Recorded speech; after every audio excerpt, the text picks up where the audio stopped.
જય સ્વામિનારાયણ. મજામાં મિત્રો? પ્રકરણ 6 સપુષ્પી વનસ્પતિની અંતસ્થ રચના. આની પહેલા આપણે બાહ્યકાર વિદ્યા ભણ્યા હતા.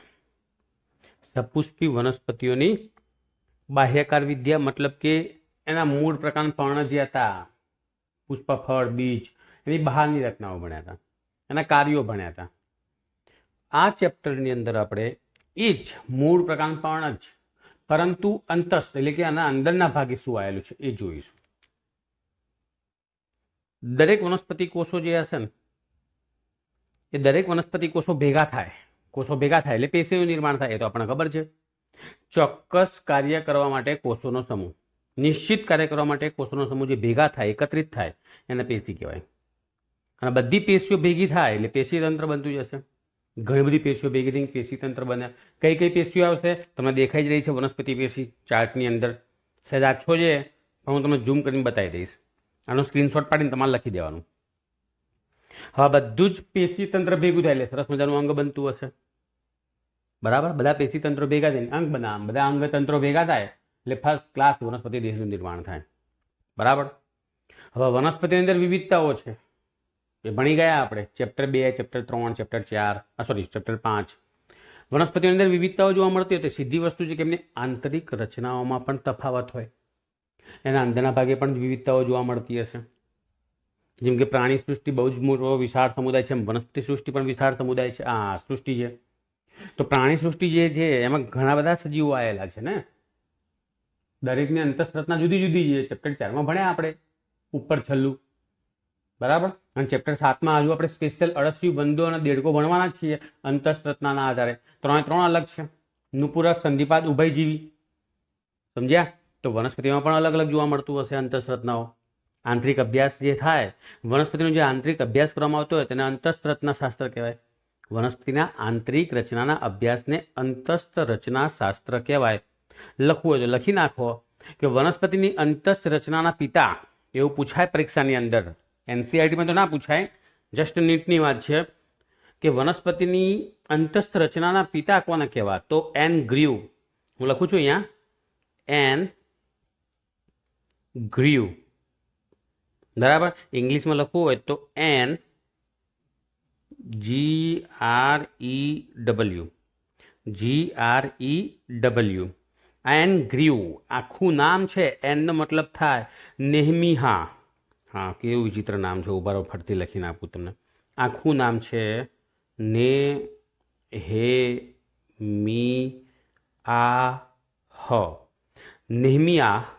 ગ્રીવ એટલે એન ગ્રીવ કહેવાય. અંતસ્થ રચનાના પિતા, વનસ્પતિની અંતસ્થ વિદ્યાના પિતા કોઈને કહેવા હોય તો એન ગ્રીવ છે. અને તમને એમ કે ભારતીય કીધું હોય તો ભારતની અંતસ્થ રચનાના વિદ્યાના પિતા તરીકે ઓળખાણ આપી હોય તો કે એ ચૌધરી. આ લખી નાખજો, ચોપડીમાં નથી આપ્યું. કે એ ચૌધરી આ છે ભારતીય અંતસ્થ વિદ્યાના પિતા. બરાબર. ઓકે. અને ભારતીય વનસ્પતિની અંતસ્થ રચના પુસ્તકનું નામ છે ભારતીય વનસ્પતિની અંતસ્થ રચના. આ પુસ્તક કોને લખ્યું હતું? તો ભારતે નહોતું લખ્યું, ભારતના કોઈ વૈજ્ઞાનિકે નહોતું લખ્યું. તો કોને લખ્યું હતું? તો આ હતું વિદેશનું 1960ની અંદર આ પુસ્તક પ્રકાશિત કર્યું હતું. નામ હતું ને કેથરીન ઈ સેઉ. કેથરીન ઈ સેઉ. હા, નામ જોઈ લો. એમના દ્વારા પ્રકાશિત કરવામાં આવેલું હતું. ભારતીય વનસ્પતિની અંતસ્થ રચના 1960માં કેથરીન ઈ સેઉએ પ્રકાશિત કરેલું હતું. યાદ રાખજો. બરાબર. અને એમ કેમ કે પેશી શબ્દ કોને આપે? તો પેશી શબ્દ જેમ કે આપણે કીધું વનસ્પતિ પેશી કે પ્રાણી પેશી, તો આ પેશી શબ્દ કોને આપે? તો હમણાં જ કીધું ને આપણે એન ગ્રીવ, નેહમીયા ગ્રીવ નામના વૈજ્ઞાનિકે પેશી શબ્દ આપે તો, અને એ જ વનસ્પતિ અંતસ્થ વિદ્યાના પિતા છે. ઓકે. હવે પેશીનો મતલબ તમને ખબર છે કે સમાન ઉત્પત્તિ ધરાવતા અને નિશ્ચિત કાર્ય કરતા કોષોનો સમૂહ. સમાન ઉત્પત્તિ ધરાવતા અને નિશ્ચિત કાર્ય કરતા કોષોનો સમૂહ એટલે પેશી. હવે વનસ્પતિની અંદર વિભિન્ન પ્રકારની પેશીઓ આવેલી હશે. મુખ્ય 2 પ્રકારની પેશી છે. હવે આપણે એના વિશેની સંપૂર્ણ માહિતી જોઈએ. તમને મેં ઝૂમ કરીને બતાવી દીધું. જુઓ, મુખ્ય 2 પ્રકારની પેશીમાં વર્ધનશીલ પેશી અને અવર્ધનશીલ પેશી એટલે કે સ્થાયી પેશી કહેવાય. ચોપડીના મત પ્રમાણે વર્ધનશીલ પેશી અને સ્થાયી પેશી એવી રીતે બોલી શકાય. આપણે પહેલાં વાત કરીએ વર્ધનશીલ પેશી. તો પહેલાં તો વર્ધનશીલ પેશીનો અર્થ સમજવો પડે કે વર્ધનશીલ એટલે શું. તો મગજમાં થોડુંક આટલી વસ્તુ ઘુસાડી દો. વર્ધનશીલ શબ્દ આવે એટલે તમારા મગજમાં ઘુસાડી દેવાનું, તરત લાઈટ થવી જોઈએ. કોષ વિભાજન કરતા કોષોનો સમૂહ, સતત કોષ વિભાજન કરતા અને તેવા કોષોનો સમૂહ એટલે વર્ધનશીલ પેશી. કોષોનો સમૂહ એટલે પેશી જ કહેવાય ને. પણ આ કોષો કેવા છે? આ પેશીના કોષો કેવા? સતત કોષ વિભાજન, એકમાંથી બે, બેમાંથી ત્રણ, ત્રણમાંથી ચાર, પાંચ, છ જેવી થતા હોય. ટૂંકમાં સતત કોષોની સંખ્યા વધારવાની એટલે એને વર્ધનશીલ પેશી કહેવાય. સ્ટેમ સેલ સતત કોષ વિભાજનની ક્રિયા કરે, બરાબર. અને આ વર્ધનશીલ પેશીના બે ભાગ, પ્રાથમિક અને દ્વિતીયક. પ્રાથમિક કે તો અગ્રીય વર્ધનશીલ, આંતરવિષ વર્ધનશીલ, આ બે આવશે. યાદ રાખો, અહીં તમને બતાવેલું છે. પ્રાથમિક વર્ધનશીલ પેશી કે તો અગ્રીય વર્ધનશીલ પેશી. અગ્રીય વર્ધનશીલ પેશીનો મતલબ શું થાય? પ્રકાંડ અને મૂળ કહીએ ને, વનસ્પતિના મુખ્ય બે ભાગ, પ્રકાંડ અને મૂળ, બરાબર. એના ટોચના ભાગે આવેલી હોય, એના આગળના ભાગે હોય, માટે એના અગ્રીય કહેવાય. સમજ્યા? સતત વનસ્પતિની લંબઅક્ષની વૃદ્ધિ માટે જવાબદાર છે. સતત વનસ્પતિની લંબઅક્ષની વૃદ્ધિ એટલે વનસ્પતિની હાઇટ વધારવા માટે, વનસ્પતિની ઊંચાઈ વધારવા માટે, વનસ્પતિની ઊંચાઈ વધારવા માટે આ પેશી જરૂરી છે. કઈ? અગ્રીય વર્ધનશીલ પેશી, બરાબર. યાદ રહ્યું?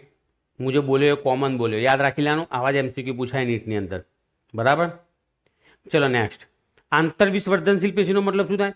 કે આ પેશી જે હશે એ પુનઃનિર્માણ માટે જવાબદાર છે. વનસ્પતિના જે ભાગો હશે કે જે પેલા શાકાહારી પ્રાણીઓ હોય, પેલા ઊંટ કહીએ કાં તો બકરી કહીએ, એ પેલા ભાગો અમુક ખાઈ જાય, ડાળી કે ડાળખા કે એવું ખાઈ જશે, તો બરાબર, તો વનસ્પતિ બૂઠી થઈ જાય, તો નવી ડાળી ઉગતી હશે ને, નવા પાન ઉગતા હશે ને, તો એ આંતરવિષ વર્ધનશીલ પેશીના કારણે ઉગતા હશે, બરાબર. અને આ પેશી ક્યાં આવેલી હશે? તો સ્થાયી પેશીની વચ્ચે આ વર્ધનશીલ પેશી જોવા મળશે. સ્થાયી પેશી જો આપણે ભણવાના છીએ, સરળ સ્થાયી પેશી અને જટિલ સ્થાયી પેશી, બરાબર. આ બે પ્રકાર છે એના. એમની વચ્ચે આંતરવિષ વર્ધનશીલ પેશી હોય. બસ મગજમાં ઘુસાડો તો સ્થાયી પેશીની વચ્ચે આંતરવિષ વર્ધનશીલ પેશી હોય અને એ પુનઃનિર્માણ માટે જવાબદાર છે, બરાબર. ઓકે, તો આ બે થયા પ્રાથમિક વર્ધનશીલ પેશીની માહિતી. હવે દ્વિતીય વર્ધનશીલ પેશી કહીએ આપણે. જો વર્ધનશીલ પેશીની અંદર બે ભાગ હતા, પ્રાથમિક અને દ્વિતીયક. પ્રાથમિક કેમ કીધું? કેમ કે વનસ્પતિની અંદર પહેલેથી હાજર જ હોય, એ જન્મને એટલે એની પાસે હોય જ પ્રાથમિક વર્ધનશીલ પેશી, બરાબર. એટલે એ પ્રાથમિક કહેવાય, પહેલા જ વખતમાં હોય છે. એટલા માટે જ્યારે વનસ્પતિ અમુક ઉંમરે પહોંચશે ને, ગ્રોથ થઈ ગયો હશે, અમુક ચોક્કસ પુખ્તતાએ પહોંચશે ને, પછી એમાં દ્વિતીયક વર્ધનશીલ પેશી દેખાય. જન્મના સમયે તેની પાસે ના હોય, પછી ઉત્પન્ન થાય છે, માટે બીજા નંબરની કહેવાય દ્વિતીયક વર્ધનશીલ પેશી, જેની અંદર પાર્શ્વ વર્ધનશીલ પેશીઓનો સમાવેશ થતો હોય છે. અને પાર્શ્વ વર્ધનશીલ પેશીની અંદર ઘણા બધા ઉદાહરણ પણ આવતા હોય, જેમ કે ત્વક્સેદ્ધા, આપણે ભણવાના છે, સવિસ્તર મોટો ટૂંકનો અંદર છે. વાહીએધા, પુલિયેધા, બરાબર. એધા ટૂંકમાં એને કહેવું હોય તો આ બધી પાર્શ્વ વર્ધનશીલ પેશી જે વનસ્પતિના જીવનની શરૂઆતના તબક્કામાં ના હોય, એની અંદર અમુક નિશ્ચિત તબક્કે જ આ પેશી જોવા મળશે, માટે દ્વિતીયક વર્ધનશીલ પેશી કહેવાય. ઓકે, ચલો નેક્સ્ટ. હવે આપણે વાત કરીએ સ્થાયી પેશીઓ. સ્થાયી પેશી એટલે પ્રાથમિક અને દ્વિતીયક વર્ધનશીલ પેશીના જે કોષો હશે, એમાંથી કોષ વિભાજનની ક્રિયાથી નવા કોષો બન્યા. હવે એમાંથી જ કેટલાક કોષો વિભેદન પામશે અને ચોક્કસ કાર્ય કરવા માટે રૂપાંતર થશે. યસ, નિશ્ચિત કાર્ય કરવા માટે રૂપાંતર થાય, માટે એને સ્થાયી પેશી કહેવાય. તો વર્ધનશીલ પેશી અને સ્થાયી પેશીનો ફરક શું પડ્યો? વર્ધનશીલ પેશીનો મતલબ શું કીધું? સતત કોષ વિભાજનની ક્રિયા કરે. અવર્ધનશીલ પેશીનો મતલબ શું થાય? કોષ વિભાજનનો ગુણધર્મ નથી, નવા કોષો આ લોકો ના બનાવી શકે, પણ આ કોષો જે હશે ને એ ચોક્કસ કાર્ય કરશે. આ લોકો કોઈ કામ નહીં કરતા, આ લોકોનું કામ એક જ, કોષ વિભાજનની ક્રિયા. જ્યારે આ લોકો શું કરતા હશે? ચોક્કસ કામ કરવામાં શરૂ કરશે, જેમ કે યાંત્રિક આધાર પૂરો પાડવાનો છે, કાં તો પછી રક્ષણ કરવાનું કામ કરતી હશે, કાં તો પછી પાણી કે ખનિજ વસ્તુઓનું વહન કરવા માટેનું કામ કરતું હશે, કાં તો પછી ખોરાકનું વહન કરવા માટેનું કામ કરતું હશે. ટૂંકમાં ચોક્કસ કાર્યો કરવા માટે રૂપાંતર થયું, તો એને સ્થાયી પેશી કહેવાય. બંનેમાં ડિફરન્ટ આટલો છે, બરાબર. હવે સ્થાયી પેશીના બે પ્રકાર છે, સરળ સ્થાયી પેશી અને જટિલ સ્થાયી પેશી. સરળ સ્થાયી પેશી તો એના પાછા ત્રણ ભાગ આપ્યા છે: મૃદુતક પેશી, સ્થૂલકોણક પેશી, દ્રઢોતક પેશી. મૃદુતક, સ્થૂલકોણક, દ્રઢોતક. નીચે જે લખ્યું છે સ્થૂલન વિહીન, પેક્ટિનનું સ્થૂલન, લિગ્નિનનું સ્થૂલન. મતલબ શું થાય કે એમાં ચોક્કસ દ્રવ્યોનું સ્થૂલન હોય. જેમ કે મૃદુતક પેશીમાં કોઈ પણ પ્રકારના દ્રવ્યનું સ્થૂલન જોવા નહીં મળતું, બરાબર, એટલે સ્થૂલન વિહીન શબ્દ લખ્યો છે. સ્થૂલકોણક પેશીની અંદર પેક્ટિનનું સ્થૂલન હોય, મતલબ કે બે કોષો હોય તો બે કોષોની વચ્ચે જે જગ્યા હોય, આ જે બે કોષો છે તેમની જે જગ્યા આવેલી હશે, આવી રીતે જે કોષો આવેલા હશે તો આવી રીતે જગ્યા ધરાવતા હશે. તો આ જગ્યા ધરાવતા જે ભાગ હશે એમાં આ રીતે ચોક્કસ પ્રકારના દ્રવ્યો આવેલા હશે. એ દ્રવ્યોને કહેવાશે સ્થૂલન કરતા દ્રવ્યો. મતલબ કે જો પેક્ટિનનું સ્થૂલન હોય તો સ્થૂલકોણક પેશી, અને એવી રીતે જો લિગ્નિનનું સ્થૂલન જોવા મળતું હોય તો દ્રઢોતક પેશી કહેવાય, बराबर याद रखो आ मोस्ट टाइम भी एमसीक्यू बनशे ओके। हवे मृदुतक पेशी कहीए तो पाछा बे भाग छे हरितकणोतक एटले के हरितकण धरावती होय तेवी अने वायुतक एटले के जेनी अंदर अमुक अमुक जग्याए वायु हवा संग्रह थई जती होय एवा कोषो एटले वायुतक मृदुतक पेशी बराबर आवा बे होय। अने हरितकणोतक पाछा बे प्रकारना लंबोतक अने शिथिलोतक आ पर्णमां जोवा मळशे पान जे कहीए ने एमां जोवा मळशे मृदुतक पेशीना आ विस्तार जे छे पानमां जोवा मळशे ओके। ए आपणे सविस्तर पाछळ भणवाना छीए मृदुतक पेशीमां। स्थूलकोणक पेशी पाछळ भणवाना छीए। आ पेशी जीवंत पेशी कहेवाय छे जे भागमां आवती हशे त्यां वनस्पतिनी वृद्धि नथी अटकावती बराबर। अने द्रढोतक पेशी मृत स्थायी पेशी छे मृत सरळ स्थायी पेशी एना बे भाग छे तंतु अने अस्थिल कोषो एनी वात पछी करीए छीए आपणे सविस्तर टूंकमां अत्यारे याद राखो आटલું આપણે ભણવાના છીએ। હવે વાત કરીએ જટિલ પેશીઓ। હવે આ જટિલ પેશીઓ જે છે જટિલ પેશી એની વાત કરીએ આપણે। ચલો સરળ સ્થાયી પેશીની તો વાત કરી દીધી। સરળ સ્થાયી પેશી અને જટિલ સ્થાયી પેશી વચ્ચેનો ફરક શું પાછો તો સરળ સ્થાયી પેશી એક જ પ્રકારના કોષોની બનેલી હોય। સરળ સ્થાયી પેશીમાં બધા મૃદુતક પેશી તો બધી મૃદુતકના જ કોષો આવશે સ્થૂલકોણક તો બધા સ્થૂલકોણકના કોષો આવતા હશે બરાબર। એટલે એક જ પ્રકારના કોષોની બનેલી હોય સમાન ઉત્પત્તિ અને સમાન કાર્ય કરે। સરળ સ્થાયી પેશીને ઓળખવાની એક રીત છે કે સમાન પ્રકારના કોષોની બનેલી હોય સમાન ઉત્પત્તિ ધરાવતી હોય સમાન કાર્યો કરે બધું સમાન હોય। જ્યારે જટિલ સ્થાયી પેશીની અંદર તમને શું કહેવા માંગે છે અહીંયા આ લોકો કે આ સરળ સ્થાયી પેશી જે હશે એમાંથી ઉત્પન્ન થતા હશે બરાબર। સરળ સ્થાયી પેશી એક મિનિટ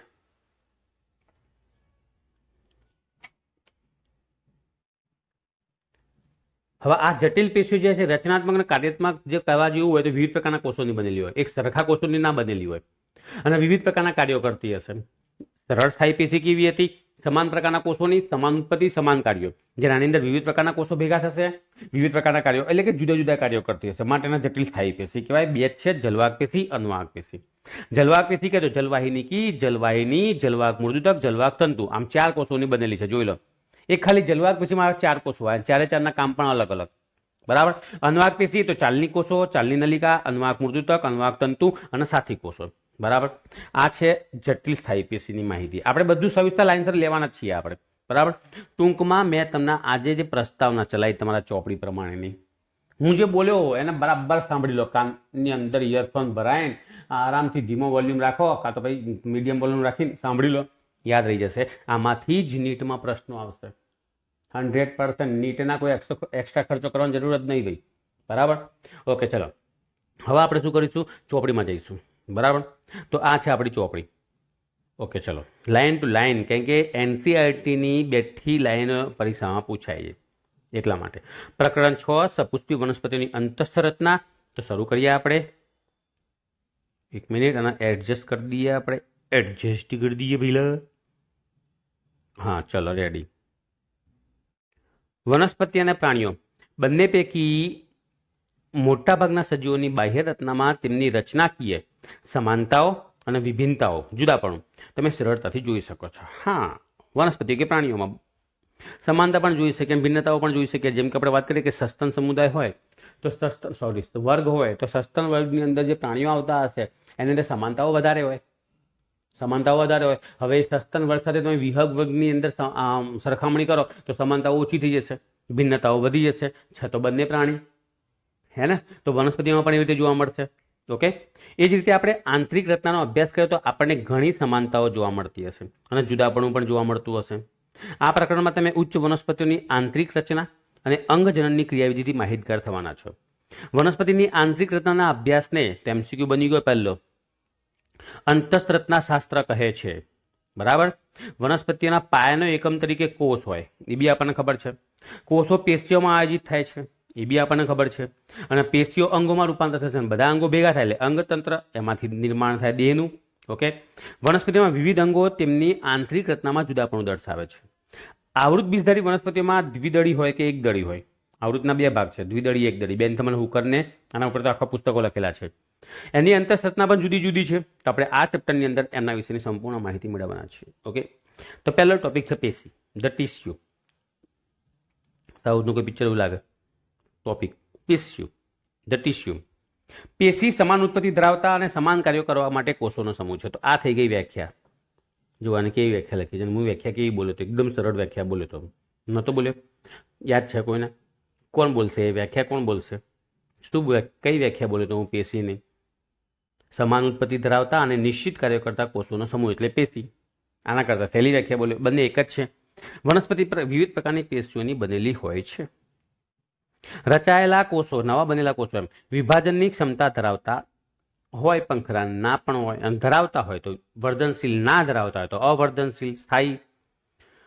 તેના આધારે પેશીઓના બે ભાગ વર્ધનશીલ પેશી અને સ્થાયી પેશી એમ બે જૂથમાં વર્ગીકરણ કરેલું છે. ઓકે, ચલો આગળ. વનસ્પતિમાં વૃદ્ધિ મોટા ભાગે ક્રિયાશીલ કોષ વિભાજનના ચોક્કસ વિસ્તારો પૂરતી મર્યાદિત હોય. સક્રિય રીતે વિભાજન પામતા કોષોના સમૂહને વર્ધનશીલ પેશી કહે છે. ચોખ્ખે ચોખ્ખું તમને કહી દીધું છે, સક્રિય રીતે વિભાજન પામતા કોષોનો સમૂહ એટલે વર્ધનશીલ પેશીઓ. સતત કોષ વિભાજન પામતા કોષોનો સમૂહ, સક્રિય રીતે વિભાજન પામતા કોષોનો સમૂહ એટલે સતત કોષ વિભાજન પામે, એક સતત ચાલુ જ હોય, એકમાંથી બીજા કોષો ઉત્પન્ન થવાની એમ. બરાબર. વનસ્પતિઓ વિવિધ પ્રકારની વર્ધનશીલ પેશીઓ ધરાવે છે.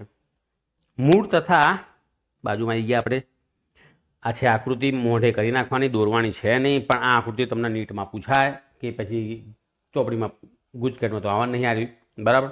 અને કોઈ બી એક ભાગ તમને ખાઈ ગયા હોય, કીધું હોય કે આ ભાગ શું દર્શાવે આકૃતિની અંદર. ઓકે, ચલો. પ્રરોના અગ્રભાગમાં રહેલી પ્રાથમિક, અહીં તમને વાક્ય શું હતું આખું, કે વર્ધનશીલ વનસ્પતિ વિવિધ પ્રકારની વર્ધનશીલ પેશીઓ ધરાવે. મૂળ તથા પ્રરોના અગ્રભાગમાં રહેલી પ્રાથમિક પેશીઓ નિર્માણ કરતી વર્ધનશીલ પેશીને અગ્રીય વર્ધનશીલ પેશી કહે છે. રાઈટ. બસ આ તો નીટ બનવાનું તમારું, કે મૂળના કે પ્રરોના અગ્રજ ભાગમાં રહેલી પ્રાથમિક પેશીઓ નિર્માણ કરતી વર્ધનશીલ પેશીને કયા નામે ઓળખાય, એવું છાપ્યું હશે, નીચે ઓપ્શન આપેલા હશે. તો અગ્રીય વર્ધનશીલ પેશી, આંતરિક વર્ધનશીલ પેશી, ત્વક્સેદ્ધા, બાહ્યેદ્ધા, આવી રીતે ઓપ્શન આપેલા હશે. બરાબર. ઓકે, તો એના અગ્રીય વર્ધનશીલ પેશી કહેવાય. પ્રકાંડના મૂળના ટોચના ભાગે. મૂળની અગ્રીય વર્ધનશીલ પેશીનો મૂળની ટોચના ભાગે રહેલો હોય છે. યસ, જ્યાં મૂળ ટોપ કહેતા હતા આપણે, બસ એ ત્યાં ભર જોવા મળશે. જ્યારે પ્રરોની અગ્રીય વર્ધનશીલ પેશીનો પ્રકાંડ અને અક્ષના મોટા ભાગના જે પ્રદેશ હશે, દેશ નહીં હો, પ્રદેશ, અહીંયા પ્રદેશ છે, ઉભા છે, નાનું કરી દઈએ, પ્રદેશમાં અમુક અંતરે રહેલી હશે. કેમ ખસતું નહીં કે બસ આટલું જ થશે. બરાબર. ઓકે, અમુક અંતરે રહેલો છે. પર્ણના નિર્માણ અને પ્રકારના વિસ્તરણ દરમિયાન પ્રરોની અગ્રીય વર્ધનશીલ પેશીના કેટલાક કોષો નીચેની તરફ ગોઠવાઈ જાય અને કક્ષ કલિકાઓનું નિર્માણ કરે છે. આવું પણ આપણને ખબર છે. બરાબર. ઓકે, નિર્માણ કરે છે અને આવી કલિકાઓ પર્ણની કક્ષમાં હાજર હોય છે, એ તો આપણને ખબર છે. અગ્રીય વર્ધનશીલ પેશીના જ કેટલાક કોષો, તમે શું કીધું એમ કે અગ્રીય વર્ધનશીલ પેશીના કેટલાક કોષો પ્રકાંડ અક્ષ જે હશે એની અંદર અમુક અમુક અંતરે શું કરતા હશે, વિસ્તરણ પામશે અને તે નીચેના ભાગે ગોઠવાઈને કક્ષ કલિકાઓનું નિર્માણ કરશે. પર્ણની કક્ષમાં આવી કક્ષ કલિકાઓ હાજર હોય છે અને શાખા કે પુષ્પ ધારણ કરવાની ક્ષમતા એ લોકો ધરાવતા હશે. કક્ષ કલિકામાંથી જ પુષ્પ ઉત્પન્ન થાય, પર્ણ ઉત્પન્ન થાય. પરિપક્વ પેશીઓની વચ્ચે આવેલી વર્ધનશીલ પેશીને શું કહેવાશે, આંતરિક વર્ધનશીલ પેશી. હમણાં જ કહી દીધું આપણે. સ્થાયી પેશીઓ, પરિપક્વ પેશીઓ એટલે સ્થાયી પેશી કૌંસમાં લખેલું જ છે. એની વચ્ચે આવેલી વર્ધનશીલ પેશીને આંતરિક વર્ધનશીલ પેશી કહેવાય. એમસીક્યુ બન્યું. બરાબર. આ પેશીઓ ઘાસના અગ્રભાગે હોય, કાં તો પછી શાકાહારી હોય પ્રાણીઓ, જે એના દ્વારા ચરતા પ્રાણીઓ હોય એના મારફતે ખવાઈ જતી જે વનસ્પતિના ભાગો હોય એના પુનઃનિર્માણ માટે જવાબદાર છે. તો ખાલી કાર્ય તમારે શું યાદ રાખવાનું છે, પુનઃનિર્માણ. કોણ પુનઃનિર્માણ કરે, આંતરિક વર્ધનશીલ પેશી. બરાબર. આમ અગ્રીય વર્ધનશીલ પેશી કેવી હોય આપણે, કે પછી આંતરિક વર્ધનશીલ પેશી કેવી હોય, બંનેના પ્રાથમિક વર્ધનશીલ પેશી તરીકે ઓળખાય. તમે તો આ ચાર્ટમાં જોઈ લીધું. કેમ પ્રાથમિક કીધું, જવાબ આપે જવાબ, કારણ કે વનસ્પતિના જીવનની શરૂઆતમાં તે જોવા મળશે અને પ્રાથમિક વનસ્પતિ દેહના નિર્માણમાં ભાગ લેશે માટેના પ્રાથમિક વર્ધનશીલ પેશી કહેવાય. હવે ચોક્કસ ઉંમર થશે, પુખ્તતાએ પહોંચશે એટલે હવે એમાં દ્વિતીય વર્ધનશીલ પેશી આવશે. બરાબર. ચલો આપણે એની વાત કરીએ. હવે ઘણી વનસ્પતિઓની અંદર મૂળ અને પ્રકારના પરિપક્વ ભાગો, જો પરિપક્વ એટલે પુખ્તતા એમ આવેલી વર્ધનશીલ પેશીઓ જે હશે કે જે ચોક્કસ રીતે કાષ્ટીય અક્ષ ઉત્પન્ન કરે, એટલે કે તત્વ. બરાબર. પ્રાથમિક વર્ધનશીલ પેશીના નિર્માણ પછી જે લોકો દેખાતા હશે, નિયમ છે એવો, માટે તેના દ્વિતીય કાં તો પછી પાર્શ્વીય વર્ધનશીલ પેશી કહેવાય. તેઓ નળાકાર વર્ધનશીલ પેશી, કેમ કે એના કોષો એવા છે. ઉદાહરણ તરીકે પુલ્ય બાહ્યેદ્ધા, આંતરપુલ્યેદ્ધા અને ત્વક્સેદ્ધા, આ બધા પાર્શ્વીય વર્ધનશીલ પેશીના ઉદાહરણ મોઢે કરી નાખજો, લાઈનસર પાછળ ભણવાના જ છે આપણે. બરાબર. અને દ્વિતીયક પેશીના નિર્માણ માટે જવાબદાર. દ્વિતીયક પેશી એટલે વનસ્પતિની જાડાઈ વધારવા માટે જવાબદાર છે, યાદ રાખજો.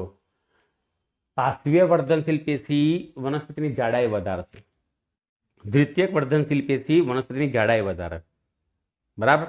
જ્યારે પ્રાથમિક વર્ધનશીલ પેશી વનસ્પતિની હાઇટ વધારે, ઊંચાઈ વધારે. યાદ રાખો આ વાક્યમાં. ઓકે. પ્રાથમિક અને દ્વિતીયક વર્ધનશીલ પેશી બંનેના કોષો વિભાજનને અનુસરીને બનતા નવા કોષો રચના અને કાર્યની દ્રષ્ટિએ વિશિષ્ટીકરણ પામે, વિભેદન પામે. એટલે કે વિભાજન ક્ષમતાનો ગુણધર્મ એ લોકો ગુમાવે છે અને ચોક્કસ કાર્ય કરવા માટે એ લોકોની અંદર ફેરફાર થાય છે. માટે આવા કોષોને સ્થાયી કાં તો પરિપક્વ કોષો કહેવાય. એટલે કે સ્થાયી પેશીની વ્યાખ્યા આપી આ લોકોએ. બરાબર. માટે આવી જે સ્થાયી પેશીઓ જે હશે એ પ્રાથમિક વનસ્પતિ દેહના નિર્માણ દરમિયાન જ અગ્ર વર્ધનશીલ પેશી કહીએ એમાંથી ઉત્પન્ન થતા હશે.